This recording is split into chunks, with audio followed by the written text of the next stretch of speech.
large portion of the Fallen Earth files have been redacted by Imperial authorities. You are now viewing the events which have not been redacted. Because of rapid blood loss, Dion's consciousness was fading and death would soon claim him. Or so it would have claimed anyone else right now. But Dion had just witnessed the death of Sonia, and he was quickly being taken by the darkness within his soul, seeing the blankness of Sonia's eyes. Had brutally disturbed Dion, and the monster in him was taking control. The Glaudadian who killed her now turns to look upon Dion, and it sneers at him. You will die, human. Suffer. The Glaudadian says, raising the blade to finish Dion. Dion lounges forward and in a ghastly roar grabs the leg of the Glaudadian. This time, however, Dion's body glows in a purple aura. The leg of the Glaudadian flashes and disintegrates from him, falling the creature to its back. The Glaudadian is in complete shock, having lost his leg, and Dion crawls atop the fallen alien.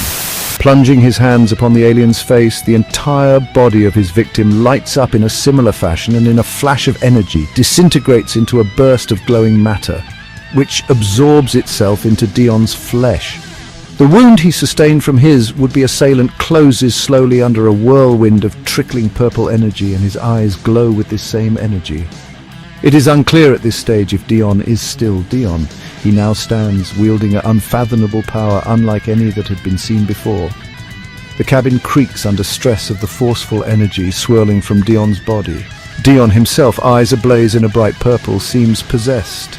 Outside, Ramos battles the Glaudadians, driving them back considerably, but needing to fall back himself to check on his brother and Sonia.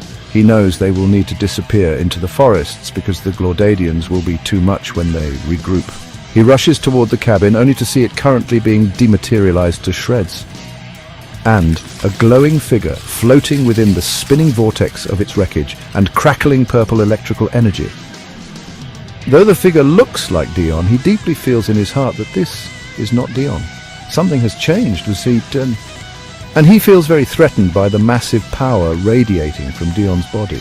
The Glaudadians had regrouped and were coming with tanks, artillery, aircraft, the heavy arsenal to entrap and deal with the brothers, but all of this would be totally futile against the monster that was now unleashed in Dion. Dion raises his sword, and with a single swing towards the enemy, a gigantic wave of purple energy burst forth, obliterating enormous numbers of Glaudadians, their armors doing nothing to preserve lives, slicing open vehicles and even outright vaporizing some entirely. Dion then followed up with his outstretched hand, unleashing torrents of purple lightning. All living creatures caught in this immense power were turned to ash, its victims screeching as they are consumed in purple lightning where they stood. Dion floats ominously along, laying waste to the environment with wave upon wave of destructive magic firing from his hands and sword. Ramos followed along from the ground, mopping up any survivors, though there were very few. Dozens of tanks approached from the front. Dion outstretched his hand, and an invisible force grabbed each of them from the ground, slamming them into further waves of Glaudadian forces. Entire squadrons of fighters were being ripped from the sky by Dion's horrific power. Ramos had on several occasions to dodge these vessels his possessed brother flung around. After nearly an hour straight of constant destruction, the Glaudadians began abandoning all hope of victory and begin to outright flee.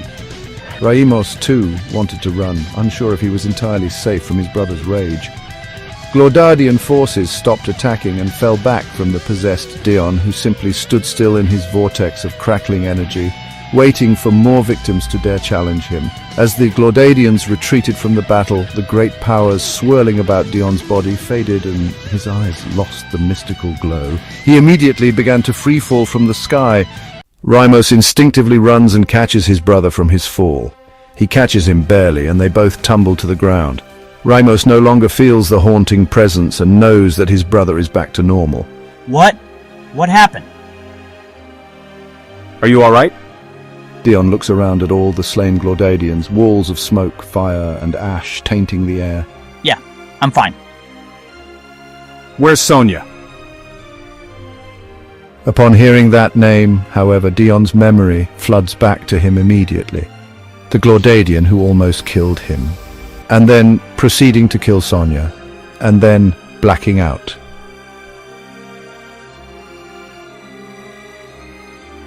What's wrong? She's dead, Ramos! Oh, well, where's the body? We can bury her. We need to get moving soon after we do. Dion jumps to his feet and begins running toward the cabin as fast as he can. Where is she? Over here. Who are you? It's not important. Come. Shall we give this girl a proper burial? Who in the hell is this? I don't know. We need to pay our respects to Sonia. Can't believe she's gone.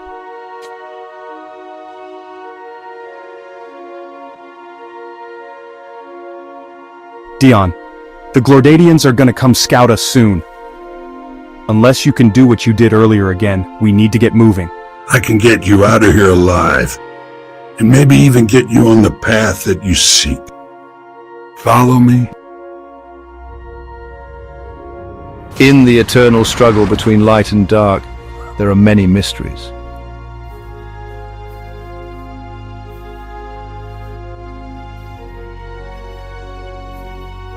I'm so heartbroken about Sonia, brother. I wasn't strong enough to save her. I'll make you strong enough one day, and we'll avenge her. These Glordadians, they have committed unspeakable atrocities upon this land. I want to stop them. I want to hurt them. I want to kill them. Good. Kill them all. If you want to survive, you must kill them. In the distant horizon, the brothers heard the sounds of artillery shells pounding the earth. A human army was beginning to launch an offensive against the Glordadians. No doubt this move by human forces had been triggered by the battle at Camp Hagen. Who are they? Humans, your actions here today provided an opportunity to them.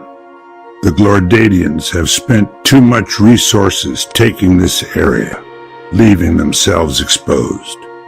We need not participate here. Keep close to me. Hey, who are you? What is your name? I am called many things. My name is not important, just follow me. Yeah, it is important. We're following you, but can I at least know what to call you? From now on, your name is Okoko. Okoko was a joke word from the Moslonian language. The joke made Dion laugh. It was all Rymos could do to brighten Dion's mood, at least for a moment. From this day forward, we cannot leave this world until we've purged it of every last Glordadian.